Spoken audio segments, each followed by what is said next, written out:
الحمد لله وحده والسلام على من لا نبي بعده. قال الله تبارك وتعالى في شان حبيبه مخبرا وآمرا: إن الله وملائكته يصلون على النبي يا أيها الذين آمنوا صلوا عليه وسلموا تسلیما۔ محبت کے ساتھ بآواز بلند و دباغ پڑھیں: الصلاۃ والسلام علیک یا سیدی یا حبیب اللہ وعلی آلک واصحابک یا سیدی یا حبیب اللہ۔ صلاۃ والسلام علیک یا سیدی یا نبی اللہ وعلی آلک واصحابک یا سیدی یا رحمتا للعالمین۔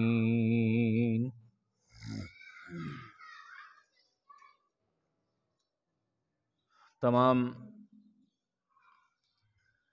حمد و ثنا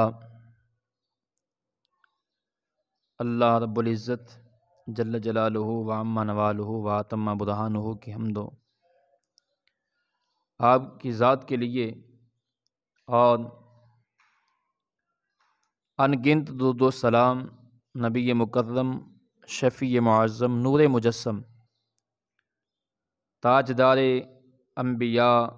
احمد مجتبیٰ شب اسریٰ کے دولہ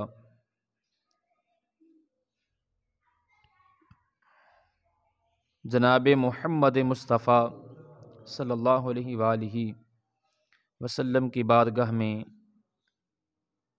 ہدیہ عقیدت پیش کرنے کے بعد، معزز حاضرین و سامعین، آپ احباب کے سامنے قرآن مجید فرقان حمید برہان رشید کی سورہ القیامہ کی چند آیات کریمہ تلاوت کرنے کا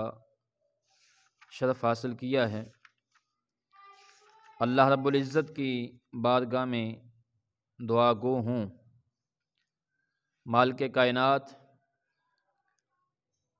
مجھے صحیح اور حق بیان کرنے کی توفیق عطا فرمائے، آپ احباب کو سننے کی توفیق عطا فرمائے، اور ہم سب کو رب العالمین عمل کرنے کی بھی توفیق عطا فرمائے۔ سامعین محترم، آج شعبان المعظم کی پہلی تاریخ ہے، اور یہ شعبان المعظم وہ مہینہ ہے جس کے متعلق میرے اور آپ کے کریم آقا تاجدار انبیاء احمد مجتبیٰ جناب محمد الرسول اللہ صلی اللہ علیہ وآلہ وسلم نے ارشاد فرمایا: شعبان شہری و رمضان شہر اللہ۔ شعبان میرا مہینہ ہے اور رمضان اللہ کا مہینہ ہے، اور شعبان وہ مہینہ ہے جس میں ایک رات وہ بھی ہے جس کے متعلق رب العالمین نے ارشاد فرمایا کہ وہ بابرکت رات ہے، اور ایسی بابرکت رات ہے کہ جس کے اندر ہر حکمت کے فیصلے کیے جاتے ہیں۔ حضور صلی اللہ علیہ وآلہ وسلم نے فرمایا: نصف شعبان کی رات کو اللہ تعالی فرشتوں کو مقرر فرشتوں کو ان کے ہاتھوں میں رجسٹر دیتا ہے، اور ان کے نام بھی لکھے جاتے ہیں جنہوں نے دنیا میں آنا ہوتا ہے، اور ان کے نام بھی لکھے جاتے ہیں جنہوں نے آئندہ سال مرنا ہوتا ہے۔ تو ان کے نام، جنہوں نے مرنا ہے ان کے نام جو ہیں وہ اسرائیل کو سونپ دیے جاتے ہیں، اور جنہوں نے یہاں دنیا میں آنا ہے ان کے نام بھی فرشتے کو دے دیے جاتے ہیں، اور ہر انسان کا رزق جو ہے وہ اس رات کو لکھ دیا جاتا ہے، اور انسان کی زندگی کا فیصلہ کیا جاتا ہے۔ حضور صلی اللہ علیہ وآلہ وسلم نے فرمایا حتیٰ کہ ایک آدمی گھر بناتا ہے اور اس گھر کو سجاتا ہے، سنوارتا ہے، اور بازاروں میں گھوم رہا ہوتا ہے، شادیاں کر رہا ہوتا ہے، حتیٰ کہ اس کا نام مردوں کی لسٹ میں لکھ دیا جا چکا ہوتا ہے۔ تو یہ مہینہ جو ہے یہ کھیتی کا مہینہ ہے، بیج بوئی کا یہ مہینہ ہے، اور رمضان کا مہینہ جو ہے وہ کاٹنے کا مہینہ ہے۔ تو اس مہینے میں رمضان کی تیاری کرنی چاہیے، اور یہ رمضان کی تیاری کا مہینہ ہے۔ تو جس رات کے متعلق میں عرض کر رہا ہوں، اس رات کے متعلق رب العالمین نے فرمایا کہ وہ بابرکت رات ہے، اور ایک روایت میں آتا ہے کہ یہ وہ بابرکت رات ہیں کہ جس رات میں اللہ رب العزت نے قرآن مجید کو نازل فرمایا۔ صحابہ کی رائے یہ بھی ہے کہ قرآن کریم جو ہے وہ شب بارات کی رات میں، نصف شعبان کی رات میں نازل ہوا۔ تو میں عرض یہ کر رہا ہوں کہ یہ مہینہ تیاری کا مہینہ ہے، اور تیاری اس وقت تک نہیں ہوتی جب تک یا تو کسی کی محبت دل میں نہ ہو، جس کی طرف تیاری کرنی ہے، جس کی طرف جانا ہے، جس کی طرف انسان نے سفر کرنا ہے، اور جس راستے کی ہم نے تیاری کرنی ہے، جس گھر کے جانے کے لیے، جس طرف جانے کے لیے ہم نے تیاری کرنی ہے، یا تو اس کی طرف محبت ہو۔ جب اس سے محبت نہیں ہوتی تو پھر اس طرف جانے کا جی نہیں چاہتا۔ اور دوسری تیاری ہوتی ہے خوف سے، یا تو محبت سے انسان تیاری کرتا ہے کہ میں نے اپنے محبوب سے ملنا ہے، تو یا کسی کے خوف سے تیاری ہوتی ہے، یا تو جنت کے طلب میں انسان تیاری کرتا ہے، اور اس محبت میں تیاری کرتا ہے کہ میں نے اپنے محبوب سے، محبوب کریم صلی اللہ علیہ وآلہ وسلم سے ملاقات کرنی ہے، تو یا اللہ کے خوف سے انسان تیاری کرتا ہے، جہنم کے ڈر سے انسان تیاری کرتا ہے۔ تو اس کا نقشہ قرآن پاک نے ان آیات میں کھینچا ہے۔ رب العالمین نے فرمایا کلا اذا بلغت التراقی، ہاں جب جان پہنچے گی ہنسلی تک، جب انسان کی جان جو ہے وہ اٹک جائے گی، گلے میں اٹک جائے گی، ہنسلی تک پہنچ جائے گی۔ انسان پوری زندگی جب دنیا میں آتا ہے تو انسان اپنی پیدائش پر اور اپنی تخلیق کو بھول جاتا ہے کہ وہ دنیا میں کن مراحل سے گزر کر آیا۔ انہی آیات کی جو ہے نا وہ پیچھے اسی صورت کے اندر ہی شروع میں رب العالمین نے وہ نقشہ کھینچا ہے کہ اے انسان، اور سورہ دہر میں بھی اس کے انسان کی تخلیق کا جو ہے وہ نقشہ آ رہا ہے کہ انسان اپنی تخلیق پر غور کر کہ تو ایک پانی کا قطرہ تھا، اور اس پانی کے قطرے سے اللہ رب العزت نے تمہیں پیدا کیا، اور تمہیں بہترین صورت کے اندر پیدا فرمایا، اور وہاں کہ اس جگہ پیدا کیا ماں کے رحم میں کہ جہاں 3 پردوں کے اندر تھا تم، اور تیرا سر جو ہے وہ جو ہے نا وہ ٹانگوں کے درمیان تھا، اور اس وقت اللہ رب العزت نے تمہیں حسین صورت میں پیدا فرمایا، والتین والزیتون وطور سینین وہذا البلد الامین لقد خلقنا الانسان فی احسن تقویم۔ اللہ رب العزت نے تمہیں احسن صورت کے اندر اللہ رب العزت نے پیدا فرمایا، بہترین صورت اللہ رب العزت نے تمہیں دی، اور تیرے ہونٹوں کو اللہ رب العزت نے سنوارا، تیری آنکھوں کو سنوارا، تیری ناک کو سنوارا، کان کو سنوارا، اور چہرے کو سنوارا گیا، اور پھر رب العالمین نے پورے تیرے جسم کو سنوارا، اور گوشت پوشت کے اندر جو ہے وہ اللہ رب العزت نے ہڈیاں ڈالیں، اور پھر اللہ رب العزت نے تمہیں پیدا کیا، اور جب تو پیدا ہوا تب تو بول نہیں سکتا تھا، اور جب تو پیدا ہوا تو خود اپنے آپ کوئی چیز کھا نہیں سکتا تھا، تو محتاج تھا، اور دیکھنے کی قوت بھی جو ہے وہ پوری نہیں تھی تیرے اندر، اور کھانے کی قوت نہیں تھی۔ اللہ رب العزت نے تمہیں پالا اور تمہیں زندگی دی۔ جب تو بڑا ہو گیا اللہ رب العزت نے تمہیں بولنے کی قوت عطا فرمائی، تمہیں گویائی عطا فرمائی، اور جب تو بولنے لگا، جب تو باتیں کرنے لگا، جب چلنے لگا، جب تو شباب کو پہنچا، جوانی کو پہنچا، تو اب تو سمجھتا ہے کہ میں بہادر ہوں۔ اب تیری جوانی کے چرچے ہونے لگے، تیری بہادری کے چرچے ہونے لگے، اور تیرے حسن و جمال کے چرچے ہونے لگے، اور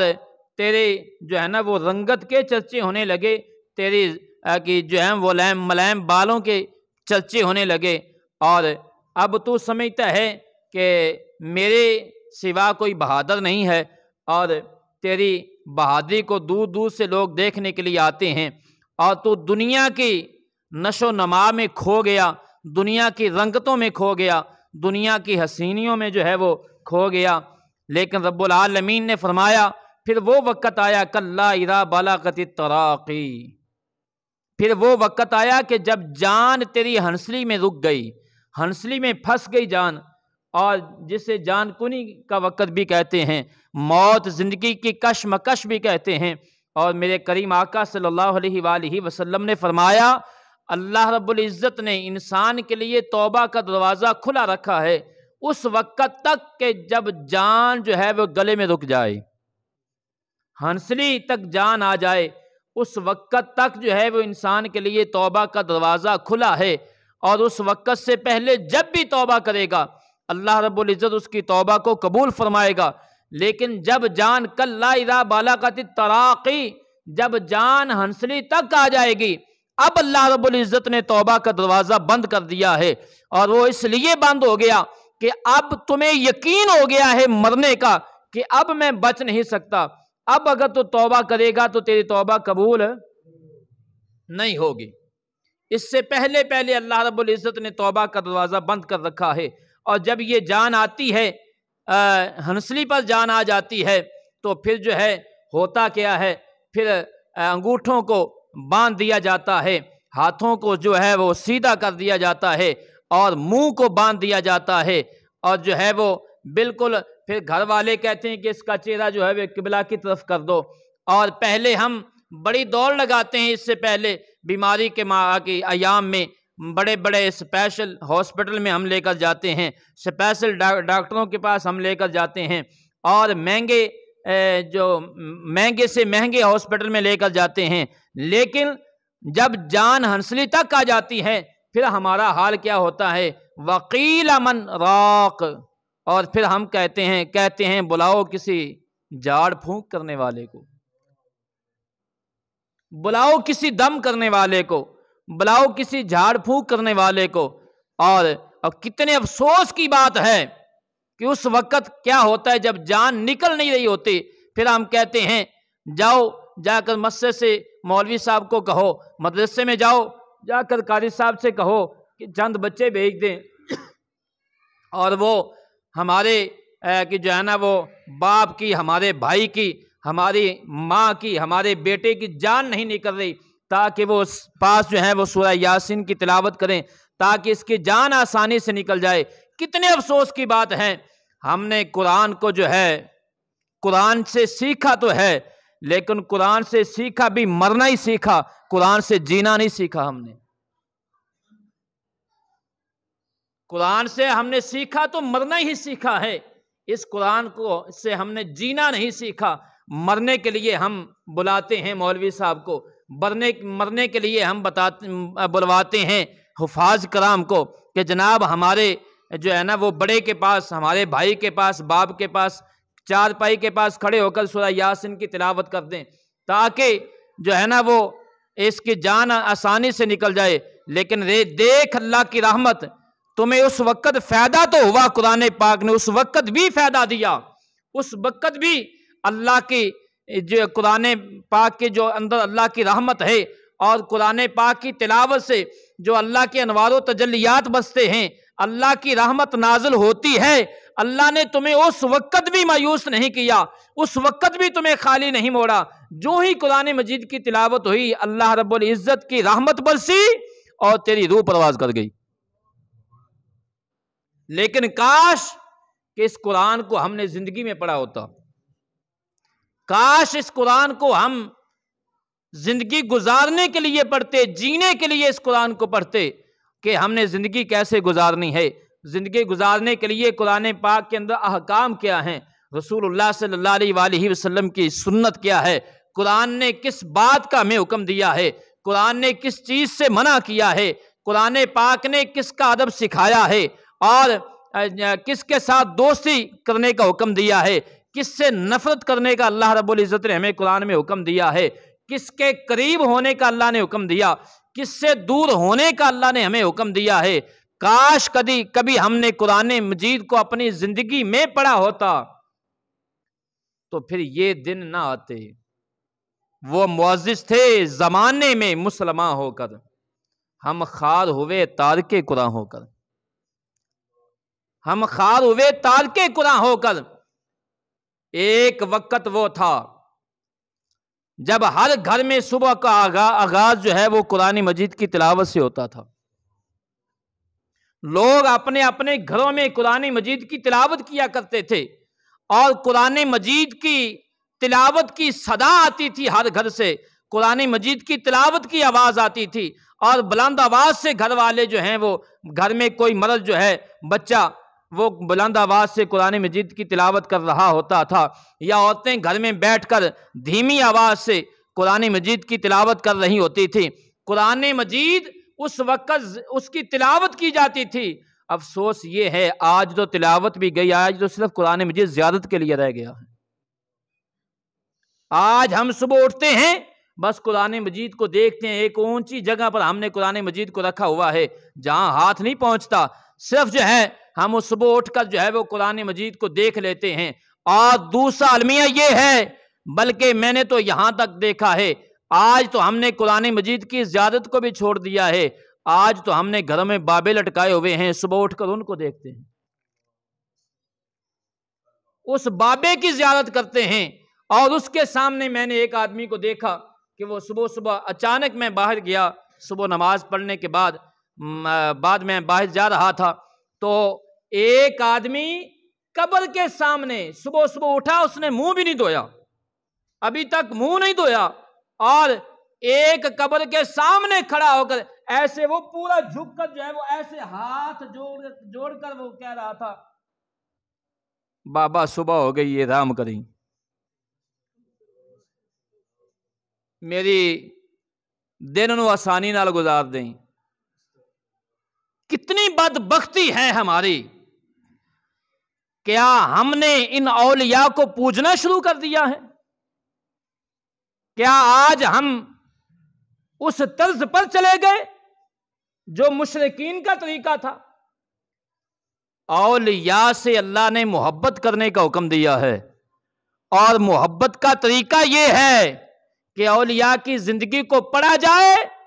اور ان کی زندگی سے عبرت حاصل کی جائے،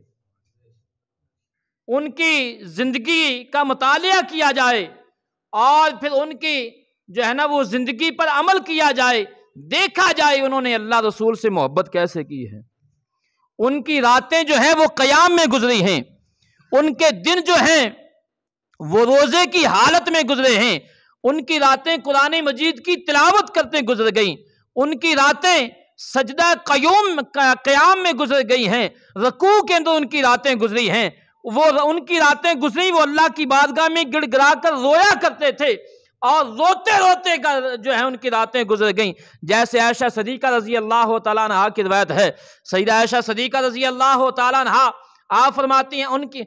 وہ فرماتی ہیں انہی سے روایت ہے کہ ایک مرتبہ رسول اللہ صلی اللہ علیہ وآلہ وسلم گھر میں تشریف لائے، دیکھا سامنے سیدہ عائشہ صدیقہ رضی اللہ تعالیٰ عنہا رو رہی ہیں، زاروں قطار رو رہی ہیں، اور آنسوں کی لڑیاں جو ہیں وہ بن گئی ہیں، لڑیوں کی طرح جو ہیں وہ موتیوں کی طرح آنسو گر رہے ہیں۔ میرے آقا کریم صلی اللہ علیہ وآلہ وسلم نے فرمایا، عائشہ کیا بات ہے، آج تمہیں کس چیز نے رلا دیا ہے؟ تو عرض کی، یا رسول اللہ صلی اللہ علیہ وآلہ وسلم فداک ابی و امی، یا رسول اللہ میرے ماں باپ آپ پر قربان ہوں، آج مجھے جہنم کی یاد نے رلا دیا ہے، میں جہنم کو یاد کر کے رو رہی ہوں، قیامت کے دن کو یاد کر کے رو رہی ہوں۔ یا رسول اللہ صلی اللہ علیہ وآلہ وسلم میں اس لیے رو رہی ہوں کہ وہ دن قیامت کا جو 50,000 سال کا دن ہوگا، جہاں مرد بھی ننگے ہوں گے، عورتیں بھی ننگی ہوں گی، کسی کے پاس جو ہے وہ جسم پر لباس نہیں ہوگا، اور بے ختنہ ہوں گے، کیا حال ہوگا؟ تو میرے آقا کریم صلی اللہ علیہ وآلہ وسلم نے فرمایا، عائشہ میرے رب العالمین نے فرمایا ہے کہ اگر وہ جہنم کے اوپر پوری دنیا کا پانی بھی ڈال دیا جائے اس کی آگ کو ٹھنڈا نہیں کر سکتا، لیکن اگر اللہ کے خوف سے کسی کی آنکھ سے مکھی کے سر کے برابر بھی ایک پانی کا قطرہ نکل جائے، ایک آنسو گر جائے، وہ جو مکھی کے سر کے برابر آنسو نکلا ہے وہ جہنم کو بجھا دیتا ہے۔ کیا کبھی ہم روئے ہیں؟ کیا ہم نے کبھی قبر کو یاد کر کے جو ہے وہ اللہ کی بارگاہ میں گڑ گڑائے ہیں؟ کیا ہم نے کبھی یہ سوچا ہے؟ ان کی محبتیں تو یہ تھیں کہ اگر جن کی آج ہم نے پوجا شروع کر دی ہے، ان کا عالم تو یہ تھا کہ اگر ان کی تکبیر اولیٰ بھی فوت ہو جاتی تو وہ زاروں قطار روتے۔ سیدنا علی المرتضیٰ شیر خدا کرم اللہ وجہ الکریم، آپ کی ایک مرتبہ تکبیر اولیٰ فوت ہو گئی، تکبیر اولیٰ فوت ہو گئی، سارا دن روتے رہے، گھر میں گڑ گڑا رہے ہیں۔ سیدہ فاطمہ الزہرا رضی اللہ تعالیٰ عنہا نے عرض کی، اے میرے سر کے تاج، کیا بات ہے، آپ اس قدر کیوں رو رہے ہیں؟ آپ نے فرمایا، اے خاتون جنت، اے فاطمہ، اس سے بہتر تھا کہ میرا بیٹا فوت ہو جاتا، اس سے بہتر تھا میری اولاد مر جاتی، اور اگر میری اولاد مر جاتی کم از کم میرے ساتھ کوئی افسوس کرنے کے لیے تو آتا، کوئی تعزیت کے لیے تو آتا۔ میری تکبیر اولیٰ کے فوت ہونے پر تو مجھے کسی نے پوچھا بھی نہیں ہے، کسی نے میرے ساتھ افسوس بھی نہیں کیا۔ ان کا حال یہ تھا، اور ہم کہاں کھڑے ہو گئے؟ ہم نے ان کو پوجنا شروع کر دیا ہے۔ ان کو پوجنا نہیں، ان کی زندگی پر عمل کرنے کا حکم ہے، ان کو پوجنے کا حکم نہیں ہے۔ تو قرآن مجید نے فرمایا، وقیل من راق، اور جب جان جو ہے وہ ہنسلی تک آ جائے گی، گلے پر جان اٹک جائے گی، پھر کہا جائے گا بلاؤ، ہے کوئی جھاڑ پھونک کرنے والا، کوئی دم کرنے والا ہے، اس کو بلاؤ دم کرے۔ وَظَنَّ أَنَّهُ الْفِرَاقُ، اور مرنے والا سمجھ لیتا ہے کہ جدائی کی گھڑی آ پہنچی ہے، اس وقت اسے یقین ہو جاتا ہے کہ اب میری موت یقینی ہو چکی ہے، اب میں بچنے والا نہیں ہوں، اب مجھے دوبارہ زندگی نہیں مل سکتی۔ وَالْتَفَّتِ السَّاقُ بِالسَّاقِ، اور لپٹ جاتی ہیں ایک پنڈلی دوسری پنڈلی سے، ایک ایڈی جو ہے، ایک پنڈلی جو ہے وہ دوسری پنڈلی سے جڑ جاتی ہے۔ جب انسان کی موت کا وقت ہوتا ہے اور جب روح نکل رہی ہوتی ہے، آپ دیکھیں گے اس وقت پنڈلی کے اوپر پنڈلی چڑھ جاتی ہے، اور پنڈلی کے ساتھ پنڈلی جڑ جاتی ہے، اور وہ وقت ہوتا ہے جب پاؤں کو باندھ دیا جاتا ہے اور کہتے ہیں کہ اس کے پاؤں کو باندھ دو اور مضبوطی سے باندھ دو، جان آسانی سے نکل جائے، جان آسانی سے نکل جائے۔ وَالْتَفَّتِ السَّاقُ بِالسَّاقِ إِلَىٰ رَبِّكَ يَوْمَئِذٍ الْمَسَاقُ،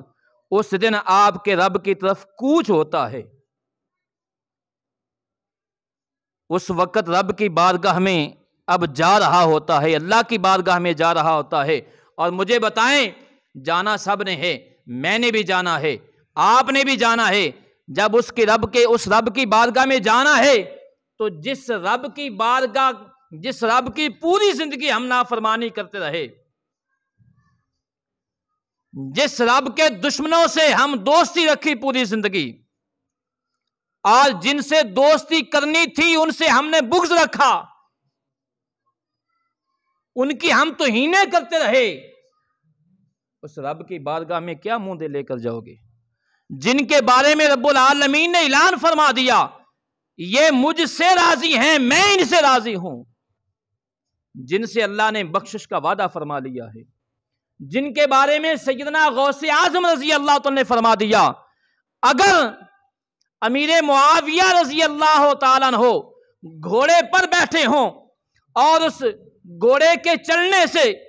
جو گھوڑے کے جو ہے نا وہ قدموں سے کھروں سے جو مٹی اڑے وہ مٹی میری داڑھی پر پڑے اور میری آنکھوں میں پڑے تو میں پھر بھی فخر کروں گا کہ صحابی رسول کی گھوڑے کی مٹی مجھ پر آئی ہے، اور میں اسے آنکھ کا سرما بناؤں گا اور میری بخشش کے لیے وہ مٹی کافی ہوگی۔ اب مجھے بتائیں، کیا آج کوئی سیدنا غوث اعظم رضی اللہ عنہ سے بڑھ کر کوئی عالم ہے؟ ایمان سے بتانا ہے، سیدنا غوث اعظم رضی اللہ عنہ سے بڑھ کر کوئی سید ہے؟ سیدنا غوث اعظم رضی اللہ عنہ سے بڑھ کر کوئی متقی ہو سکتا ہے؟ اور کائنات کے سب ولی اکٹھے ہو جائیں، جب تک سیدنا غوث اعظم رضی اللہ کے قدم کو اپنی گردن پر نہیں مانتے تب تک ولی نہیں ہو سکتا۔ ولایت کی مور اس وقت لگتی ہے جب سیدنا غوث اعظم رضی اللہ تعالیٰ عنہ کا قدم اس کے گردن پر آئے اور غوث اعظم کا قدم اپنی گردن پر مانے، تو مجھے بتائیں جو سیدنا غوث اعظم کو کافر ہی کہہ دے،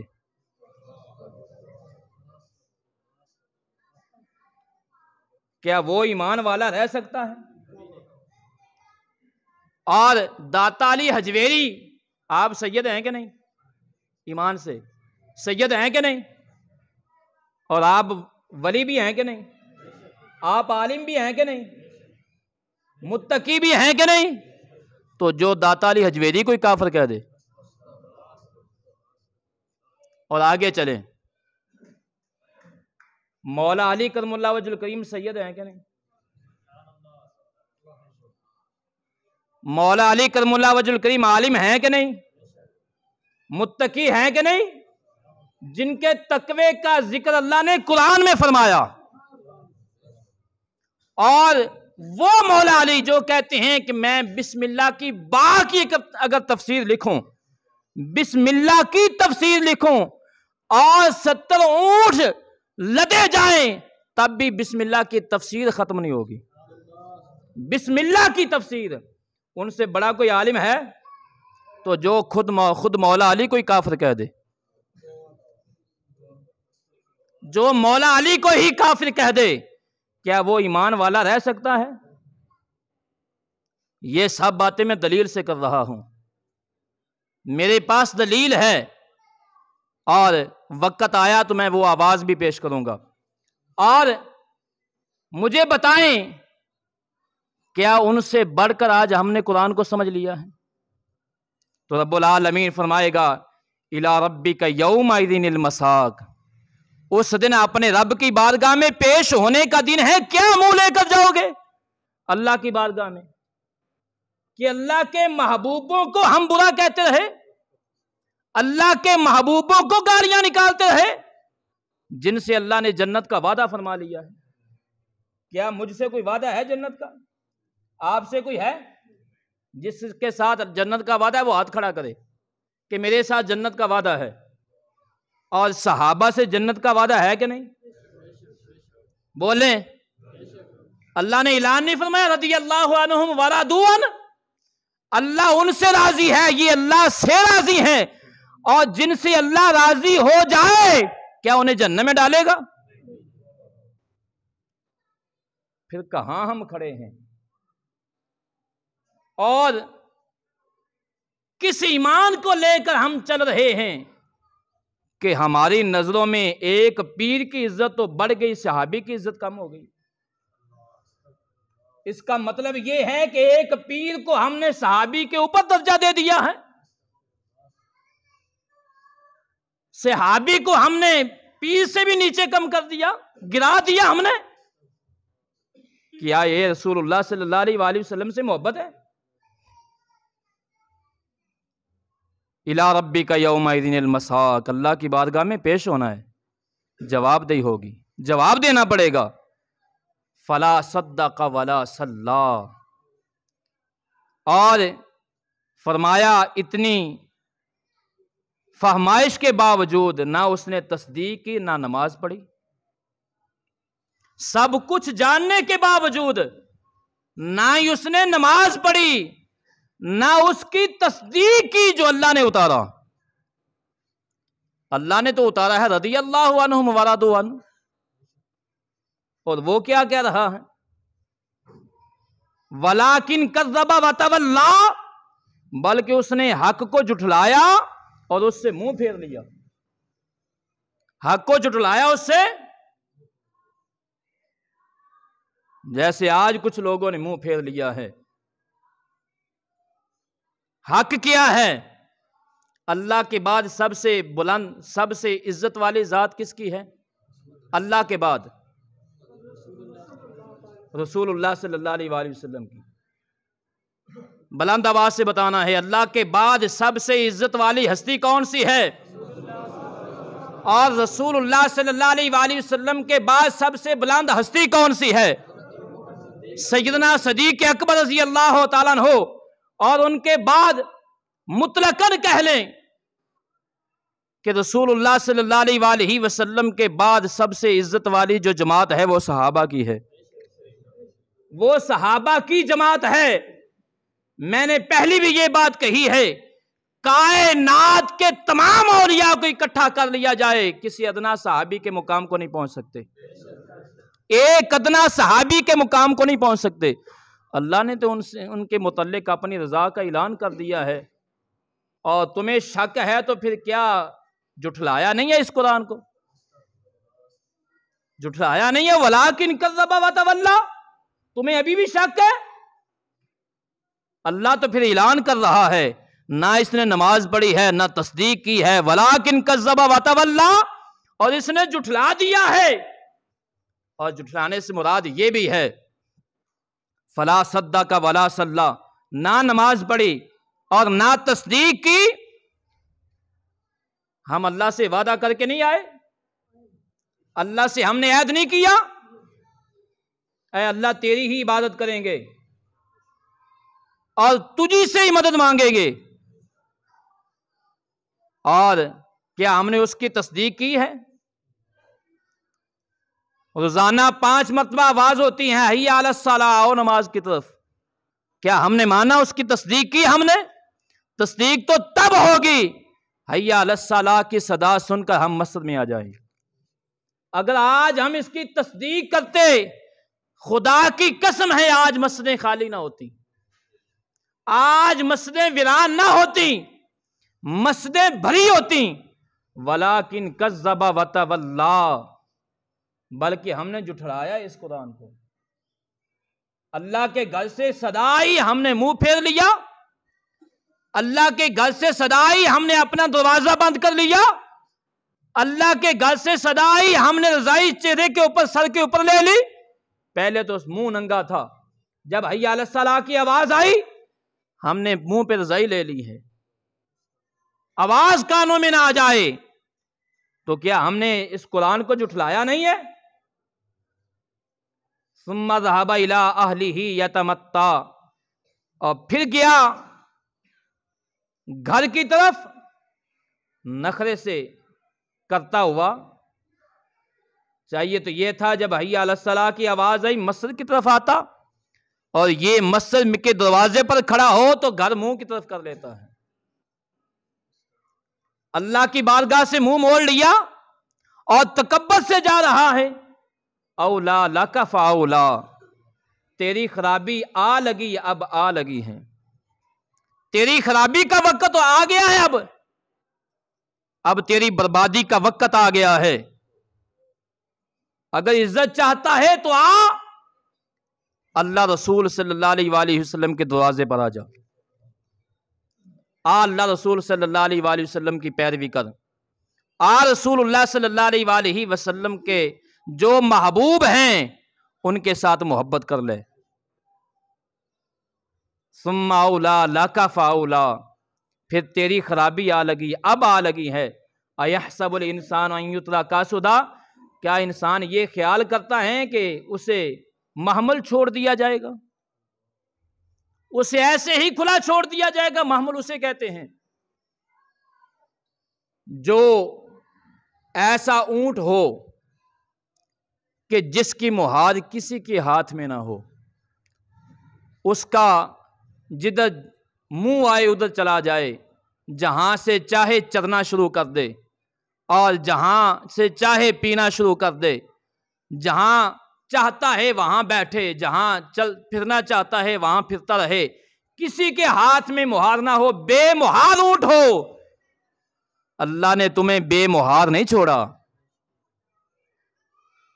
اللہ نے مہار دی ہے، اللہ نے تمہیں بتلایا ہے، اور وہ مہار کیا ہے؟ وہ ایک دائرہ ہے جو رسول اللہ صلی اللہ علیہ وآلہ وسلم نے کھینچا ہے۔ تو چاہتا ہے مجھے بے مہار چھوڑ دیا جائے، مجھے کوئی نہ پوچھے، میں جو چاہیں بکتا رہوں، جو چاہوں بولتا رہوں، جو چاہوں کرتا رہوں، اور جہاں سے چاہوں کھاتا رہوں، جیسے چاہوں منہ مارتا رہوں، اور حلال کھاؤں حرام کھاؤں، حلال پیوں حرام پیوں، مجھے کوئی نہ پوچھے؟ ایسا نہیں ہوگا۔ اللہ نے تمہیں شتر نہیں بنایا، تمہیں اونٹ نہیں بنایا، اللہ نے تمہیں اشرف المخلوقات بنایا ہے۔ وہ اونٹ ہے، اس کو زیبا ہے وہ بے مہار ہو، تجھے زیبا نہیں ہے، تو اشرف المخلوقات ہے، تجھ سے پوچھا جائے گا، تجھے اللہ کی بارگاہ میں کھڑا ہونا پڑے گا۔ اور فرمایا الم یکن نطفۃ من منی یمنا، کیا وہ ابتدا میں منی کا ایک قطرہ نہ تھا جو رحم مادر میں ٹپکایا گیا؟ فرمایا اپنی تخلیق پر تو غور کر، تو وہ پانی کا قطرہ تھا جس سے تو خود بھی ہاتھ لگانا پسند نہیں کرتا تھا، تو وہ پانی کا قطرہ، تیری حیثیت تو وہ ہے کہ تو اس پانی کا قطرہ ہے جو کپڑوں پر لگ جائے گر جائے کپڑے ناپاک ہو جاتے ہیں، جسم پر لگ جائے جسم ناپاک ہے، جب تک دھویا نہ جائے غسل نہ کرے پاک نہیں ہو سکتا، کپڑے کو دھویا نہ جائے پاک نہیں ہو سکتا۔ آج تجھے شہرت مل گئی، آج تجھے بولنا آ گیا، آج جو ہے وہ دنیا میں عزت مل گئی، تم نے بکنا شروع کر دیا۔ اپنی تخلیق کو دیکھ، ثم کان علقۃ فخلق فسوی، پھر اس سے وہ لوتھڑا بنا، پھر اللہ نے اسے بنایا، فسوی، اور آزاد درست کیے، اس پانی کے قطرے سے پھر تو لوتھڑا بنا خون کی شکل میں، پھر اس لوتھڑے کو رب العالمین نے گوشت کی شکل دی، اور پھر گوشت کے اندر اللہ تعالیٰ نے ہڈیاں ڈالیں، اور پھر تیرے اعضاء بنائے، جسم بنایا، ہاتھ بنائے، بازو بنائے، اور چہرہ بنایا، اور پورا جسم اللہ رب العزت نے تخلیق کیا۔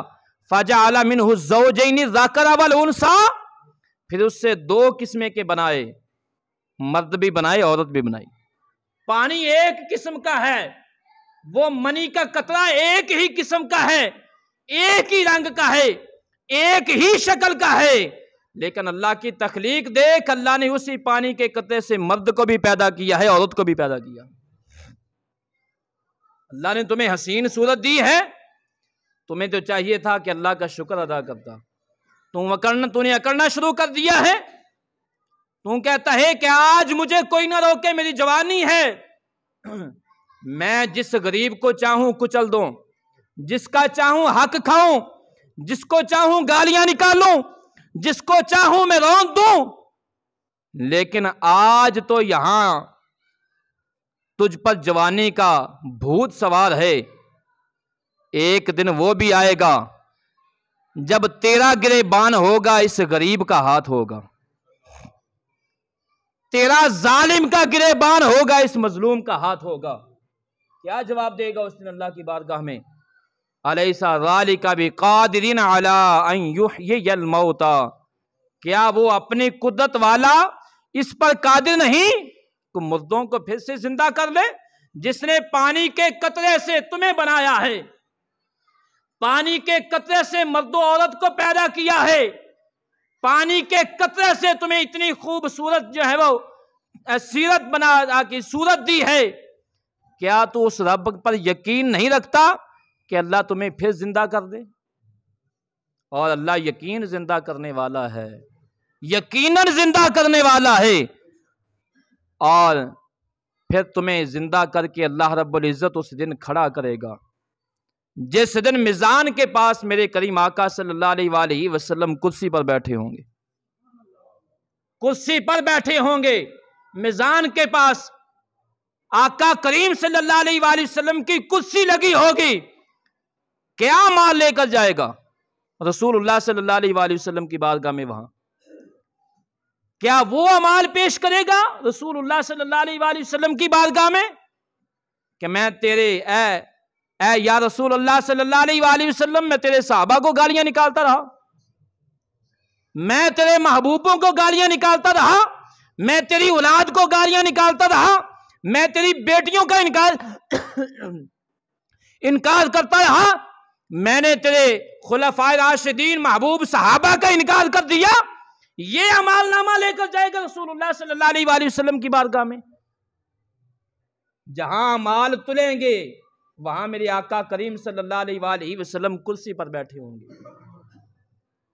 اور وہاں میرے محبوب کی ہی سرداری ہوگی، میرے محبوب کے اشارے سے ہی کام ہوگا، میرے محبوب کی ہی شفاعت ہوگی۔ تو یہ بات ذہن میں رکھیں،